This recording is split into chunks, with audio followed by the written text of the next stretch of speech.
sangatlah mendesak diwujudkan suatu bentuk kelompok orang yang berkumpul secara terstruktur SIS tematik SPRUV SUNAL taktis. Maksudnya hal umum, awak di Minang tuh sampai kini alun adu kepastian mengenai aturan dan susunan budaya, kepastian secara hukum tata pemerintahan. Ya. Banyak aturan susunan budaya Minang secara nilai ya. Ada di situ nilai adab, ada di situ nilai adat, ada di situ nilai hukum, ada nilai manajemen ya. Selain secara persisnya itu ada nilai makna, ada nilai sejarah, ada nilai-nilai yang tidak bisa dikesampingkan, yang tidak bisa dipaksa di bawah hukum tata pemerintahan. Ya. Salah satunya itu adalah hak asasi. Nah, jadi semuanya bisa dipahami nilai-nilai itu kalau paham kosakata, yang terutama nilai-nilai adab dipahami dulu. Adab itu apa? Ya. Seperti sahabat kita yang bertato, rambutnya gondrong, ya, atau menganut agama lain selain agama yang dianut ajaran agama Islam, seperti orang kubu, ya. Itu beradab gitu loh. Beliau-beliau itu beradab juga, ya, karena Allah menciptakannya dengan adab, gitu kan. Dengan beradab diciptakan Allah. Begitupun ciptaan lain seperti hewan juga beradab, tetapi standar adabnya ini standar hewan. Ya. Adabnya ini justru ciptaan lain itu lebih konsisten adab. Misalnya hewan jantan ya, dia menjalani adabnya kawinnya dengan betina. Nah, terjadi pengingkaran adab justru oleh manusia. Dia laki-laki, dia kawin atau dia nikah ya, atau berpacaran, berhubungan seksual dengan sama-sama laki-laki. Jadi dipertanyakan, adab yang mana? Nah, kalau orang kubu, dia tidak ada menjadi pelakor, tidak sembarangan membunuh orang, tidak sembarangan mengambil hak orang lain, tanah yang sudah dihidupkan orang lain, dia tidak mau merampok. Dia akan mencari lahan lain yang bebas, gitu kan? Nah, lagi-lagi dipertanyakan adab malah kalau merasa lebih beradab daripada yang disebutkan tadi. Nah, ini perkara adat. Adat ini tidak budaya, adat ini tidak agama, adat ini juga bukan hak paten seseorang. Ya, tidak bisa manusia menciptakan adat. Karena adat ini prinsipnya diasak, digeser, tidak layu, dibubut, dipancung tidak akan mati. Contoh, adat air. Siapa yang bisa merubah adat air, adat api, adat angin? Adat tanah yang ada pada diri manusia. Siapa yang bisa menyatukan empat anasir, empat zat tadi? Bukan Ketumanggungan, bukan Parpati. Orang gila dibilang tidak beradat, tidak bisa. Dia tetap adat manusia, tetapi standar adatnya standar adat manusia yang gila.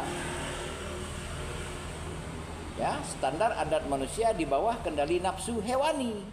Standar adat manusia di bawah keserakahan. Ya. Itu adat. Tidak bercampur adat ini dengan adab. Tidak bercampur juga dengan budaya. Jadi adab itu standar tersendiri, adat juga punya standar tersendiri. Nah, kalau budayanya ikan, budayanya harimau, budayanya masing-masing orang di 19 kota, 19 kabupaten berbeda-beda. Bahkan budaya masing-masing keluarga pun berbeda-beda. Itu keluarga. Terus budaya masing-masing jorong, masing-masing tarata, masing-masing dusun, masing-masing koto, masing-masing kampung. Itu berbeda-beda budayanya. Nah, hanya saja harus jelas wujud budaya ini. Budaya ini secara umum adalah suara manusia atau dialek manusia, bahasa manusia ya. Begitupun yang budaya ini adalah bukti perbuatan manusia atau bukti bentuk kesepakatan manusia di suatu wilayah, di suatu keluarga. Ya, di suatu tarata, dusun, kota, kampung, kabupaten, provinsi. Atau budaya belahan, budaya barat, budaya timur gitu kan. Ya. Itu tersendiri standarnya. Nah, mengenai agama ini dipahami terlebih dahulu. Itu tidak, agama berantakan. Jadi orang yang memilih agama, yang memilih yang tidak berantakan, itu hak asasi dia. Misalnya memilih agama Nasrani, agama Hindu, ya.